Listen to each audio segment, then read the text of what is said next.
유다 백성들에게 바벨론화하는, 거기 보면 다니엘에 대한 이야기가 나오고 다니엘의 세 친구 사드락 메삭 아벳느고에 대한 얘기가 나오고, 거기는 느부갓네살이라고 하는 왕이 등장을 하고, 조금 있다가 벨사살이라고 하는 왕이 등장을 하고, 다리오가 등장을 하고, 그리고 8장부터는 이제 다니엘이 환상을 봐요. 그러니까 이게 보면 처음에는 개인적인, 그 다음에 왕들에 대한 이야기, 그러다가 8장부터 12장까지는 환상, 8장에서 9장에서 10장에서 환상을 하나님께서 다니엘에게 보여주시고 그 환상의 내용을 이렇게 해석해 주시는 내용이 쭉 기록이 되고 있는데, 우리가 성경을 볼 때는요, 크게 두 가지입니다. 하나는 보는 방법이에요. 하나는 이렇게 숲을 보는 거예요. 숲 전체를 봐야 돼요. 그래서 다니엘서의 흐름 전체를 봐야 돼요. 그리고 또 하나는 나무를 보는 겁니다. 숲 속에 있는 나무 하나하나를 봐야 돼요. 그래서 오늘 11장 같은 경우는 이게 숲을 보는 방법을 가지고 봐야 됩니다. 내용이 굉장히 어려워요. 그러니까 역사적인 부분이 많고 또 계시록과 같은 그런 환상적인 말세에 일어날 그런 내용들이 많기 때문에 이 11장은 굉장히 많은 분들이 계시록과 연결을 해석해서 이 부분을 해석하다가 이단들도 굉장히 많이 나왔어요.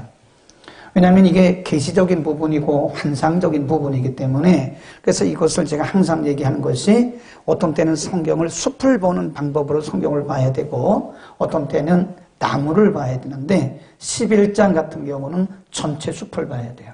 그래서 한 부분만 보게 되면 우리가 성경을 잘못 해석할 수도 있고요. 좀 이 성경 해석이 삐뚤어 나갈 수도 있다, 이렇게 보시면 되고요. 오늘 19번째 시간이고요.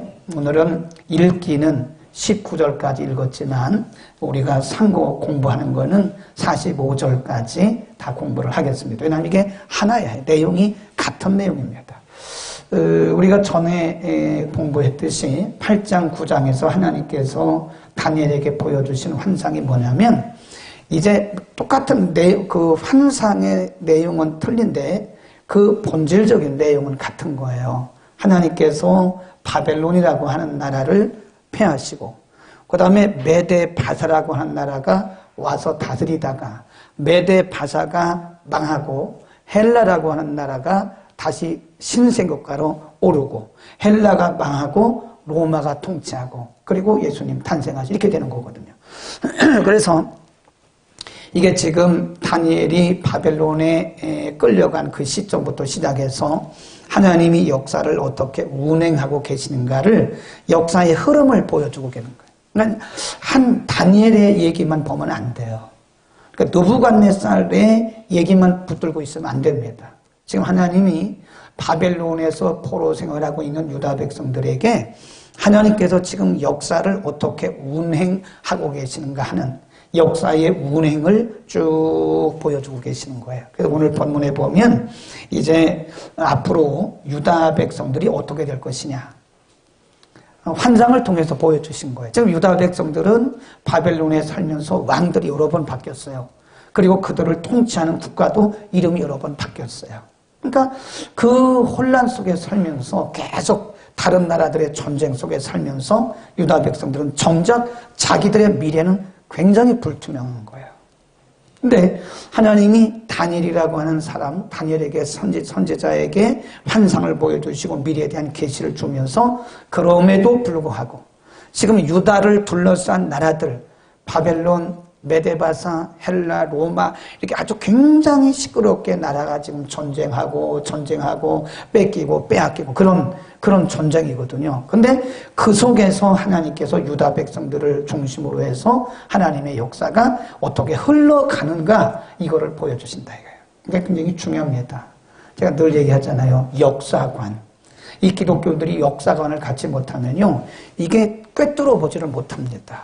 잘못하면 한 시대의 어떤 일부분의 현상들, 그런 사건들에 매이기 쉬운 거예요. 그래서 우리가 성경을 넓게 보려면 성경의 역사도 공부해야 되고 우리가 기독교 역사도 공부하고 이 세상 역사도 공부하는 게 좋습니다. 그래서 이 전반적인 역사를 하나님께서 인류의 역사를 또 기독교의 역사를 교회의 역사를 한 개인의 역사를 한 나라의 역사를 어떻게 운행해 가시는가 하는 하나님의 그 운행하심을 우리가 볼 필요가 있다는 것입니다. 그래서 오늘 11장에서는요, 유다 백성들은 전혀 지금 자신들의 미래를 알 수 없어요. 아주 불투명합니다. 물론 다니엘은 알고 있죠. 하나님이 다니엘에게 환상을 통해서 계시를 통해서 알려주셨어요. 앞으로 이런 일이 있을 것이고 요때쯤 되면 너희 나라가 해방될 것이다. 알려줘. 그러나 일반적인 유다 백성들은 전혀 그 사실을 모르고 있다는 거예요. 자, 오늘 본문에 계속 반복되는 중요한 키워드를 찾아야 돼요. 4절 11장 2절에서 3절부터 먼저 읽겠습니다. 2절 3절 시작. 이제 내가 참된 것을 내게 보이리라. 보라, 바사에서 또 새 왕이 일어날 것이요 그 후에 넷째는 그들보다 심히 부요할 것이며 그가 그 부요함으로 강하여진 후에는 모든 사람을 격동시켜 헬라국을 칠 것이다. 이제 헬라를 공격할 것이다. 그 다음에 3절 장차 한 능력이 있는 왕이 일어나서 큰 권세로 다스리며 임의로 행할 것이다. 지금 나라가 이 나라와 저 나라가 이건 유다 백성들을 중심으로 해서 이 나라 저 나라들이 이렇게 막 혼란스럽게 전쟁을 하고 그 다음에 5절입니다. 5절 4절 시작. 그러나 거기 줄 그어놓으세요. 그러나 그가 강성한 때에 그 나라가 갈라져 천하사방에 나누일 것이나 그 자손에게로 돌아가지도 아니할 것이요 또 자기가 주장하던 큰 권세대로 되지도 아니하리니 이는 그 나라가 뽑혀서 이외의 사람들에게 돌아갈 것이니라. 한 나라가 한 나라를 이렇게 침략해서 빼앗더니 그 나라가 또 다른 나라에 의해서 공격당하고 또 뺏기고 이런 일이에요. 그 다음에 6절입니다. 시작. 몇 년 후에 그들이 서로 맹약하리니 곧 남방왕의 딸이 북방왕에게 나아가서 화친하리라. 그러나 그 이 공주의 힘이 쇠하고 그 왕은 서지도 못하며 쭉 내려가다가 7절 시작. 그러나 이 공주의 본족에서 난 자 중에 하나가 그의 위를 이어 북방왕의 군세를 치러와서 그의 성에 돌아가서 그들을 쳐서 이기고 계속 지금 뺏기고 이런 것들이 유다 주변에서 반복되고 있는 거예요. 10절 시작. 그 아들들이 전쟁을 준비하고 심히 많은 군대를 모아서 물에 넘침같이 나올 것이며 그가 또 와서 남방왕의 견고한 성까지 칠 것이요 남방왕은 크게 노하여 나와서 북방왕과 싸울 것이라. 북방왕이 그 큰 무리를 일으킬 것이나 그 무리가 그의 손에 붙인 바 될 것이다. 쭉 내려가다가요 이런 말씀이 있습니다. 그 후에 그런 말씀. 그 후에 쭉 내려가세요. 그 다음에 20절로 갑니다. 18절 먼저 볼까요? 18절 앞에 좀 줄을 그읍시다. 그 후에 시작.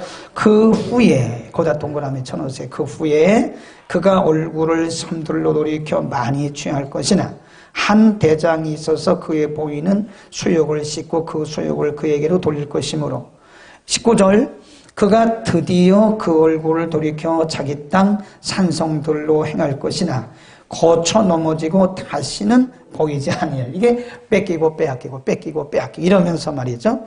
계속 진행이 되는 거예요. 28절로 갑니다. 20절 먼저 읽고요. 20절 시작. 그 위를 이을 자가 도색하는 자로 그 나라의 아름다운 곳으로 두루 다니게 할 것이나 그는 분노함이나 싸움이 없이 몇 날이 못 뛰어 또 뭐예요? 망해요. 그러니까 빼앗았다가 망하고 또 빼앗겼다가 또 빼앗기고 이렇게 이런 일들이 유다 주변에서 계속 일어난다는 것이에요. 28절 28로 갑니다. 시작. 북방왕은 많은 재물을 가지고 본국으로 돌아가리니 그는 마음으로 거룩한 언약을 거스리며 임의로 행하고 본토로 돌아갈 것이며 29절 시작. 옳지 거기 작정된 기한에 그가 다시 나와서 남방에 이를 것이나 쭉 내려갑니다. 그 다음에 이 35절로 갑니다. 35절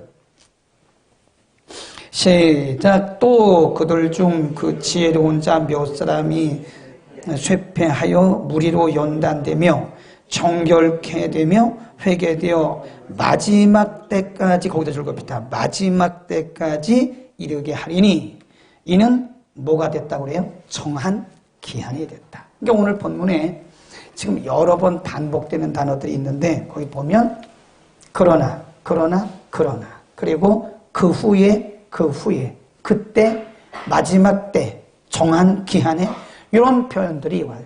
계속 메데 바사 헬라 이렇게 계속 유다 주변에 있는 나라들이 이렇게 서로 빼앗기고 공격하고 또 빼앗기고 공격하고 빼앗기고 이러면서 여기 나오는 표현들이 그러나 그 후에 그 기간에 작정된 시간에 이런 표현들이 쭉 나옵니다. 이런 걸 잘 보셔야 돼요. 그래서 성경을 볼 때는요. 전체적인 이거를 이제 우리가 스캐닝 한다고 그래요. 예를 들어 11장이잖아요. 그래서 11장 전체를 한눈에 먼저 딱 찍어. 한눈에 먼저 딱 본 다음에 이 내용이 전체적인 내용이 뭔가를 한번 쫙 본 다음에 그 다음에 이제 숲을 보는 거예요. 이 전체적인 내용이 흘러가면서 거기에 주로 사용된 단어, 이런 것들을 잘 이렇게 뽑아내야 돼요. 그래서 여러 번 보다 보니까 그러나 그 후에 그리고 정한 기간의 마지막에 이런 표현들이 지금 계속 발견되고 있다는 거예요. 자, 그리고 나서 이제 우리가 이런 말씀들을 적용을 해야 됩니다. 발견을 했으면 적용을 해야 돼요. 그러니까 그 말씀이 우리와 그러면 어떤 상관관계가 있느냐? 이게 적용을 하지 않으면 말씀에는 능력이 안 나타나요. 그러니까 이렇게 이제 한번 스캐닝을 해서 중요한 부분들을 발견했잖아요. 그럼 그거를 가지고 하나님의 의도를 알고 하나님의 의도를 가지고 우리의 삶에 적용을 해야 된다. 유다를 서론에서 제가 말씀드렸잖아요. 지금 초반부에 보면 다니엘에 대한 얘기죠. 사드락 메삭 아벳느고 이야기죠. 느부갓네살 왕에 대한 이야기죠. 그다음에 벨사살, 다리오, 메데 바사, 헬라 이런 어떤 개인, 나라, 왕 이런 이야기인데 사실은 그게 아니라 하나님께서 지금 유다를 가운데 두고 유다라고 하는 한 나라를 지금 하나님이 그들을 저 예루살렘으로부터 지금 데리고 와서 바벨론에서 지금 뭐 하는 거예요? 징계하는 거잖아요. 징계. 하나님의 초점은 하나님의 관심은 바벨론이 아니에요. 하나님의 관심은 지금 다리오나 벨사살이나 메데 바사나 헬라나 그거 아닙니다. 하나님의 관심은 누구예요? 지금 유다. 그러니까 하나님이 지금 여러 역사의 무대 가운데 느부갓네살 왕도 등장시켰다가 벨사살 왕도 등장시켰다가 다리오 왕도 등장시켰다가 또 무슨 나라예요? 바벨론이라고 하는 나라를 등장시켰다가 메데 바사를 등장시켰다가 헬라를 등장시켰다가 지금 역사의 무대 속에 하나님이 올렸다가 내렸다가 이렇게 지금 계속 하시는 하나님의 작업을 하시는데 사실 그분들은요 다 엑스트라입니다. 다 엑스트라예요. 지금 느부갓네살 왕도 엑스트라예요. 다리오도 엑스트라예요. 벨사살도 엑스트라예요. 하나님이 유다 백성들에게 하나님의 하나님 되심을 보이기 위해서 그들을 쓰신 것뿐이에요. 그러니까 지금 하나님의 관심은 지금 어디에 있는 거예요? 유다 백성들을 하나님이 정한 기간 동안 70년 동안 잘 훈련해서 징계하시고 그들을 다시 그들의 나라로 보내는 이것이 하나님의 목표고 목적이고 하나님의 관심이다. 그래서 지금 우리는요, 항상 역사의 주관자는 누구세요? 하나님이십니다. 하나님이신데 역사의 중심에 누가 있냐면 항상 우리들이 있어요. 우리들. 아멘. 우리들이 역사의 중심에 있는 거예요. 하나님의 백성들, 하나님이 택하신 하나님의 백성들이 역사의 중심에 있고, 크나 작으나 잘하나 못하나 하나님의 교회가 역사의 중심에 있는 거예요. 지금 하나님의 역사의 수레바퀴는 누구를 중심으로 들어가느냐? 택자들을 중심으로, 하나님의 교회를 중심으로 지금 이게 운행되고 있다는 사실을 우리 분명히 알아야 됩니다. 우리가 이런 하나님 중심의 역사관, 성경적 역사관, 그리고 구속사적 역사관을 갖지 않으면 우리는 흔들립니다. 일어나고 있는 일들 때문에 우리가 흔들릴 수 있어요. 우리가 요즘에 새벽에 시편을 공부하잖아요. 다윗이 우리처럼 이게 평탄한 가운데 신앙생활한 사람이 아니에요. 욥보다도 훨씬 더 고난이 많았습니다. 욥은 단기간에 고난을 받았지만 다윗은 평생에 고난받았어요. 죽는 순간까지. 네. 원수가 얼마나 많았어요. 다윗을 괴롭히는 그 원수들이 얼마나 많았습니까? 그런데 다윗이 일시적으로 약간 인간의 연약함을 표현은 했지만 그의 중심이 흔들림이 없어요. 이 다윗의 중심은 아주 그냥 오뚜기처럼 딱 중심을 잡고 있어요. 그 왜 그러냐? 하나님의 통치에 대한 신뢰. 아무리 그래봤자, 오늘 우리가 12장 공부했나요? 13장 공부했죠? 다윗의 중심에는 하나님의 통치에 대한 신뢰, trust in the Lord. 하나님을 신뢰한 거예요, 신뢰. 그분이 이 세상의 통치자요, 왕이시요, 또 자기 편에 계신다고 하는 사실을 다윗이 신뢰한 겁니다. 그러니까 흔들림이 없는 거예요. 네. 우리가 하나님을 신뢰하지 못하면요, 일희일비합니다. 일희일비. 기쁠 때는 좋고 슬플 때는 우울감에 빠지고, 일이 잘 될 때는 할렐루야하고 일이 안 될 때는 낙심하고 좌절해요. 이것은 하나님에 대한 온전한 신뢰가 없기 때문에 그런 거예요. 하나님은 좋다. 오늘 시편 13편 마지막 부분에 다윗이, 우리말 성경에는 다윗이 왜 그런 상황 속에서도 하나님을 찬양하고 기뻐했느냐. 맨 끝에 보면 뭐라고 했냐면 여호와께서 나를 후대하심이다. 한번 찾아보세요. 후대하심이다 하는데 그 후대란 말은요, 영어 성경에 후대가 아니더라고요. 헤세드더라고요. 헤세드. 시편 13편 한번 펴보세요. 시편 13편 1절 2절에 보면 다윗이 참 얼마나 상황이 복잡하고 힘들었으면 하나님 앞에 기도하기를, 하나님 언제까지입니까? 언제까지 이렇습니까? 라고 그가 말을 해요. 자, 1절 2절 시작. 여호와여 어느 때까지니까 나를 영영히 잊으시나이까? 주의 얼굴을 나에게서 언제까지 숨기시네가?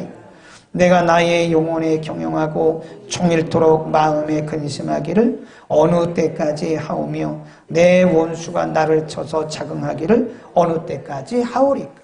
언제란 말을 4번 씁니다. 4번. 이건 다윗의 편으로는요, 굉장히 심각한 거예요. 네. 4번이나 하나님 언제까지 이 원수들이 저를 이렇게 괴롭힙니까? 하나님 언제까지 저를 이 상황에 두시겠습니까? 이게 다윗이 하나님 앞에 원망하거나 불평하거나 의심해서 그런 게 아니에요. 하나님의 때를 묻는 거예요. 이렇게 말해요. 4절 보세요. 13편 4절 시작. 두렵건대 나의 원수가 이르기를 내가 저를 이겼다 할까 하오며. 저가 누구예요? 다윗. 다윗을 조롱하던 원수들이 말하기를 내가 다윗을 이겼다 할까 하오며. 내가 요동된다는 뭐죠? 흔들린다는, 흔들려. 흔들릴 때. 내가 요동될 때에 나의 대적들이 뭐 한다고요? 기뻐한다. 그리고 3절 끝에 보면 하나님 나의 눈을 밝혀주세요. 왜냐하면 내가 사망의 잠을 잘 수도 있습니다. 인간이니까 하나님 제가 빨리 저의 기도를 들으시고 하나님 저의 기도에 응답해 주세요. 아니면 제가 잘못하면 사망의 잠이란 말은 절망에 빠질 수도 있다는 거예요. 아주 정직하잖아요. 정직하게 하나님 앞에 다윗이 자기 얘기를 하는 거예요. 잘못하면 하나님 저도 인간이기 때문에 사망의 잠을 잘 수 있습니다. 그런데 그렇게 나가다가 5절, 6절에 보면 다윗이 완전히 바뀌어요. 상황이. 5절 시작. 나는 오직 주의 인자하심을 뭐하며? 의뢰. 거기다 줄거놓으세요. 의뢰란 말은요, trust, 신뢰입니다. 그 인자란 말은요, 그게 헤세드입니다. 하나님의 자비. 나는 하나님의 자비를 신뢰합니다. 그래서 나는 하나님의 구원을 기뻐합니다. 6절 내가 여호와를 찬송하리니 이는 나를 뭐 한다고 그래요? 후대란 말이 헤세드입니다. 똑같은 거예요. 그 앞에 5절에 있는 인자하고 6절에 있는 후대는 똑같은 얘기입니다. 헤세드, 하나님의 자비. 영어 성경 번역에 뭐라고 했냐면 He has been good to me.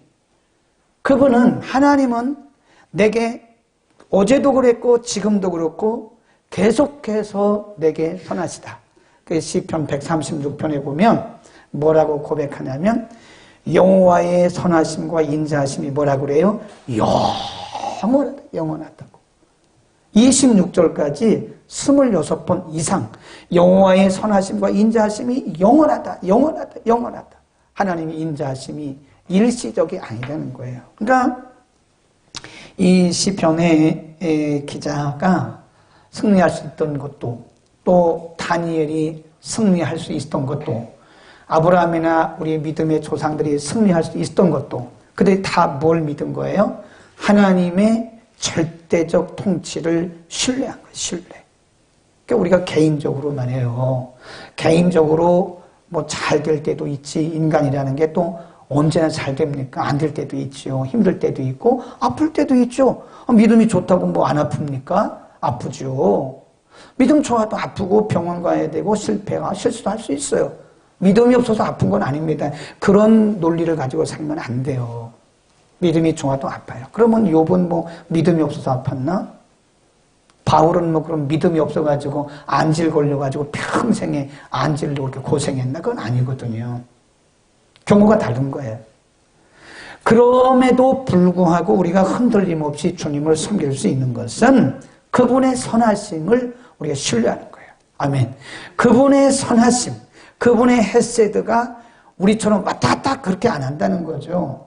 그분은 우리의 조건이나 환경에 상관없이 그분의 선하심은 영원하다. 아멘. 우리 이것만 믿어도요, 우리는 승리할 수 있는 거예요. 하나님의 선하심. 영원하신 선하심. 그분의 선하심과 인자하심이 영원하다. 진실로 선함과 뭐지 또? 인자하심이 그러나? 하나님의 인자는 끝이 없다는 거예요. 우리가 그거를 신뢰할 수 있기를 축원합니다. 그러니까 지금도 하나님의 역사는 우리들 중심으로 지금 운행하고 있는 거예요. 예. 항상 이 세상 역사는 하나님 백성들 중심으로, 교회 중심으로 이 역사의 수레바퀴가 지금 돌아가고 있는 것이다. 하나님의 관심은 우리들이에요. 우리들. 나머지는 다 뭐예요? 엑스트라입니다. 좀 미안한 얘기지만 엑스트라예요. 하나님의 백성들을 위해서 하나님 그들을 쓰시는 것이다. 그 다음에 이제 오늘 본문에서 우리에게 알려주시는 것이 뭐냐면, 거기 쭉 가보면 다시 우리가 다니엘서로 가가지고요. 다니엘서로 가서 11장 4절에 보면요. 11장 4절에 3절 끝에 보면 3절 장차 한 능력 있는 왕이 일어나서 큰 권세로 다스리며 임의로 행할 것이다. 그러다가 4절 보세요. 그러나 그가 강성할 때에 그 나라가 뭐 한대요? 갈라진대요. 굉장히 강력한 왕과 나라가 딱 우뚝 서더니 어느 날 보니까 이 나라가 흩어져. 그리고 반으로 딱 갈라져. 그 그러나가 굉장히 중요합니다. 그러나. 그 다음에 5절도 보면요. 5절. 남방의 왕은 강할 것이다. 그 군들 중에 하나는 그보다 강하여 권세를 떨치리니 그 권세가 심히 클 것이요. 몇 해 후에 쭉 내려가요. 7절 시작. 그러나 거기 또 나와요. 그러나 그 공주의 본족에서 난 자 중에 하나가 그의 뒤를 이어 북방왕의 군대를 치러 와서 그의 성에 들어가서 그들을 쳐서 이기고. 그러니까 이게 지금 한 나라가 서더니 이 나라가 이렇게 고꾸라지고, 또 한 권력자가 서더니 이 권력자가 고꾸라지고. 그러나란 말이 그 얘기입니다. 하나가 서서 약해지고 한 나라가 서서 또 망하고. 자꾸 역사의 무대에 한 나라가 왔다가 망하고 한 사람이 섰다가 망하고 이렇게 된. 그러나란 말은 그런 의미가 있다는 사실을 우리가 알아요. 쭉 보면 또 나와요. 10절 11절 쭉 가다가 18절쯤 보세요. 18절 17절부터 읽을까요? 시작. 그가 결심하고 전국에 힘을 다하여 이르렀다가 그와 화친할 것이요 또 그 여자의 딸을 그에게 주어 그 나라를 패망케 하려 할 것이나 이루지 못하리니 그에게 무익하리라. 18절 뭐에? 그 후에. 네. 그러나 그리고 또 뭐예요? 그 후에 한 사람 한 나라가 서더니 그 후에는 또 다른 나라 다른 사람들이 세워지더라 이거예요. 네.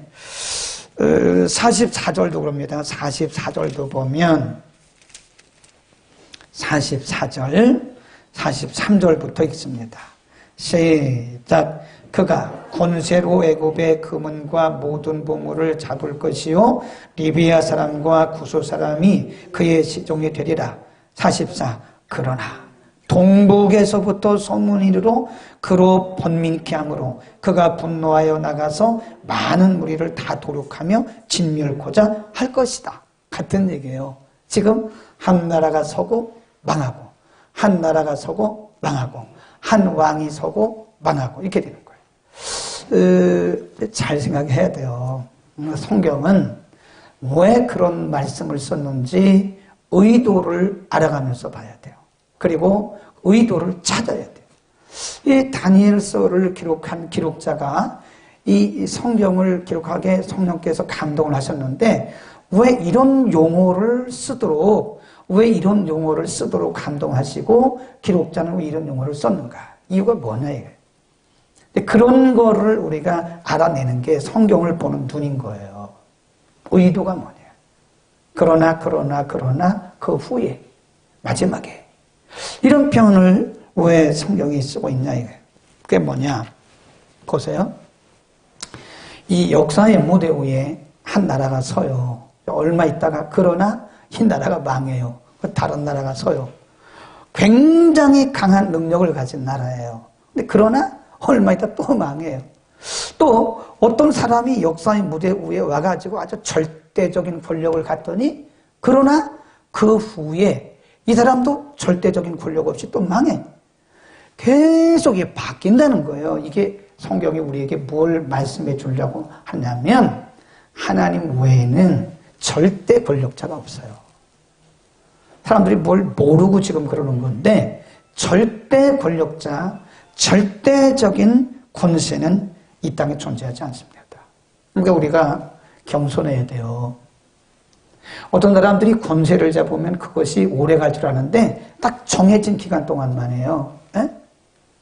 한 세대를 우리가 이제 버락 오바마 대통령이 참 대통령을 정치를 잘했는데 동성애자이긴 한데 정치적인 면에서 그랬어요. 그때.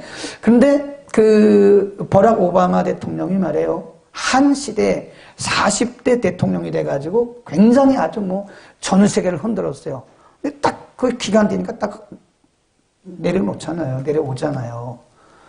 도널드 트럼프도 미국 가면 굉장히 아주 위인입니다. 이 밖에서는 그러는데 미국 사람들은 이 트럼프 대통령을 막 위인으로 생각해요. 근데 그 사람도 얼마 안 나갔어요. 우리나라 대통령도 불과 2년 나갔어요.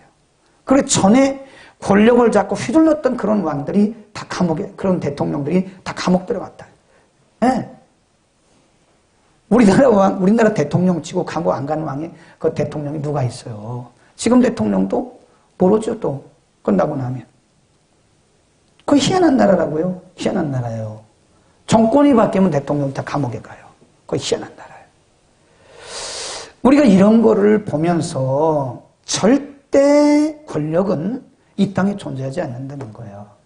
저도 뭐 지금 이렇게 현직에 있고 제가 담임 목사니까 이러고 저러고지, 저도 10년 있으면 이제 저도 은퇴하면요 아무것도 아닙니다. 네? 똑같아요.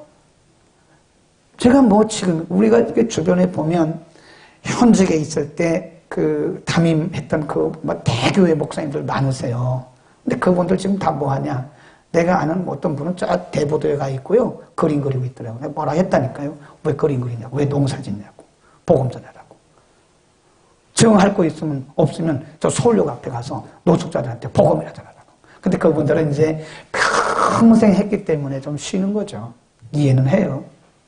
근데 그렇게 떵떵거렸던 그런 분들도요, 일단 내려오니까요, 성도들이 인사도 안 한대잖아요, 인사도 안 한대요. 네. 거기 가지도 않는다잖아요. 저도 뭐 이제 은퇴하고 나면 이 교회 안 옵니다. 굉장히 좋아하는 것 같은데, 아직 안 온다 그러니까 굉장히 기뻐하는 것 같아요. 은퇴하면 제가 이 교회를 왜 오겠어요? 안 오지. 올까요? 장로님 계속 나오셔야 돼요. 장로님은 은퇴하셔도 이 교회 계속 나오죠. 그러나 목사는 은퇴하면 이 교회 오면 안 돼요. 후임자를 위해서 다른 데로 가든지, 뭐, 개척을 하든지. 아니, 개척은 아니구나. 은퇴했구나. 그런 거예요. 이 세상에 절대 권력 없어요. 그러니까, 사람들이 착각하는 거예요, 착각. 자기가 현직에 있고, 자기가 권세가 있으니까 그 권세가 영원할 줄 알고, 그런데 그렇잖아요. 여러분, 우리가 겸손해야 됩니다. 우리가 건강할 때도 겸손해. 건강도 주인이 하나님이시죠. 물질도 주인이 하나님이시죠. 우리의 지식도 주인이 하나님이시죠. 은사도 주인이 하나님이시죠. 내가 주인인 것처럼 그러지 말라 이거예요.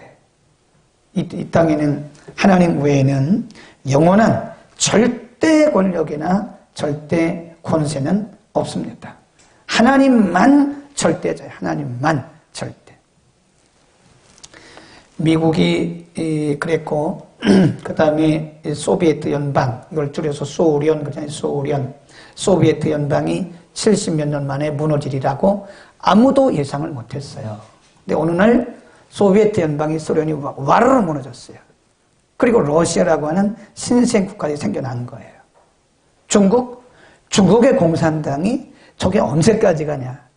그것도요, 모릅니다. 저게 영원하잖아요. 뭐, 시진핑이 뭐 저런데 얼마 못 갑니다.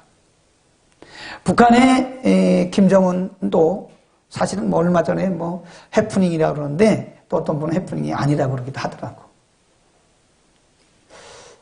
얼마 못 가요. 그 영원한 권력이 어디 있나요? 영원한 권력은 없어요, 이 세상에. 우리가 항상 그분만, 그리고 우리가 괜히 위축될 것도 없어요. 영원한 권력은 없어요. 영원한 권세자도 없어요. 그리고 우리가 겸손하게 살 때 우리가 괜히 뭐 위축되고 그럴 것도 없어요. 그냥 왕이신 하나님, 절대자 그분만 내 인생을 책임지시는 것이고, 그분만 이 민족을 책임지시는 것이고, 그분만 우리가 신뢰할 뿐입니다. 아멘. 사람들이 말하기를 자기는 뭐 빽이 있다고 그래요. 빽. 그게 무슨 빽이 있냐 그랬더니 자기는 뭐 인맥이 좋아가지고 저 블루하우스에도 있고 뭐 세종에도 있다 그러는데 다 소용없습니다. 영원하신 우리의 왕이신 그분만 우리의 신뢰의 대상이라는 거예요. 아멘. 다 이 땅에는 잠시 있다가 그냥 하나님의 그 시간 안에서, 하나님의 시간 안에서 존재했다가 내려가고 존재했다가 내려가는 거예요. 그러니까 우리가 개인적으로 보면요, 하나님이 우리를 쓰실 때 최선을 다해야 됩니다. 아멘. 하나님이 항상 나를 쓰신다는 보장이 없어요. 자, 이게 하나님의 역사의 무대예요. 역사의 무대인데 하나님이 필요해서 김덕겸이를 여기다 갖다 놨어요. 그러면 그 후에, 그러나 그 후가 참 중요한 말씀이에요. 제가 여기서 계속 쓰임받는다는 보장이 없어요. 하나님이 필요하시면 쓰셨다가 내려놓고 그 후에 다른 사람을 또 갖다 놓으셔. 그러니까 내가 아니면 안 된다는 그런 착각에 빠지면 안 됩니다. 내가 아니더라도 얼마든지 있어요, 사람이. 아멘. 내가 아니더라도 하나님 사람 얼마든지 있고, 그러니까 우리가 가만히 생각해 보면 우리 같은 사람을 써 주시는 것만도 감지덕지입니다. 아멘. 우리가 우리 같은 사람을 써 주시는 것만도 감지덕지지, 내가 아니면 안 된다는 그런 엉터리 같은 생각은 아예 하지도 말아요. 하나님이 필요해서 우리를 쓰셨다가 그 후에 다른 사람 쓰시고 그 후에 다른 사람 쓰시고, 그러니까 하나님이 우리를 쓰시는 동안에 아주 죽을 똥살똥 일해야 돼요. 응? 하나님이 또 우리를 쓰시지 않는 시간이 오거든요. 하나님이 우리에게 일을 맡겨두신 그 기간 동안에, 생명을 맡겨두신 그 기간 동안에 우리는 아주 최선을 다해서 하나님의 마음을 아주 흡족하게 해드려야 돼. 아멘. 어떻게 하면 하나님이 나를 세우신 그 목적을 따라서 내가 하나님을 기쁘시게 할 것인가. 그러니까 사람 눈치 보지 말고 하나님 흡족해 하려고 해. 하나님 어떻게 하면 내가 하나님을 기쁘시게 할 것인가. 응? 그래요? 태엽 감는 시계 보셨죠? 옛날에 사발시계라고. 근데 이건 이제 하루에 2번인가 이렇게 한 번 태엽을 감아요. 그러면 시간이 치각치각 가다가 24시간 또는 12시간이 되면 시계가 딱 멈춰요.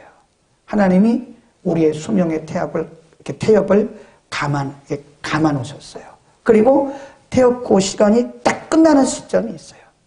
그래서 하나님께서 내가 아니더라도 얼마든지 할 수 있는 사람 많고, 내가 아니더라도 얼마든지 하실 수 있는데 하나님이 이 일을 내게 맡겨주셨어요. 하나님이 맡겨주신 것만도 감지덕지입니다. 감히 어떻게 우리가 하나님 앞에 이런 일을 맡을 수 있어요? 어떻게 우리가 장로가 될 수 있습니까? 어떻게 우리가 목사가 될 수 있어요? 감히. 하나님이 우리에게 일을 맡겨주신 거 아닙니까? 아멘. 그러니까 우리는 이 일을 맡은 기간 동안에 정말 열심히 하나님의 마음을 흡족해야 돼요. 야, 내가 너를 목사 세우기를 잘했구나. 내가 너를 장로 세우기를 참 잘했구나. 요거 하나 하고 마칠게요. 아멘. 오늘 우리는 그 역사의 주관자이신 하나님을 신뢰하고 나가는 사람은 지금도 그분이 왕이신 것을 경험하는 겁니다. 아멘. 그러나 그분을 왕으로 모시지 않고 왕으로 신뢰하지 않는 사람들은 그런 능력을 경험을 못하는 거예요. 기도하겠습니다.